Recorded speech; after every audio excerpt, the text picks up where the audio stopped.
নমস্কার বন্ধুরা, কেমন আছো? আমি তো ভালো আছি, আশা করছি তোমরাও খুব ভালো আছো। তো আজকে আমি কোনো খাবারের ভিডিও শেয়ার করব না। আজকে ভিডিও শেয়ার করব ফলের, যেটা আমার খেতে খুবই ভালো লাগে। যখনই আমাকে দাও আমি খেয়ে নেবো, রাত হোক, ভোর হোক, সকাল হোক।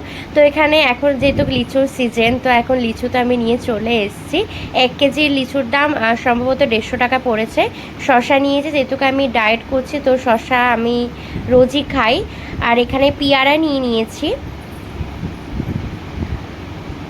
অল্প করেই ফল নিয়ে এসেছি, বাট অল্প ফল হলেও কি 450 ইয়া 550 টাকা লেগে গেছে। একটা গ্রিন অ্যাপেল নিয়ে এসেছি। তো কেমন লাগলো ভিডিওটা অতি অবশ্যই জানিও। অ্যান্ড কার কার আমার মতো ফল খেতে পছন্দ জানাবে কিন্তু। এটা আমি না ভুলে গেছি এটা কি, বাট এটা আমার খেতে খুবই ভালো লাগে। বাট এখন ভয়েস ওভার দিচ্ছে তো মনে একটু আসছে না যে এটা কি। তো একটা কিউই ফল নিয়ে নিয়েছি। কেমন লাগলো ভিডিওটা? আর হ্যাঁ, আম তো নিতেই হবে, ফল কেনা মানে আম তো নিতেই হবে। কেমন লাগলো ভিডিওটা অতি অবশ্যই জানিও। ভালো লাগলে লাইক করো, কমেন্ট করো। দেখা হচ্ছে নেক্সট ভিডিওটা, ততক্ষণের জন্য tata, bye bye, love you all, by.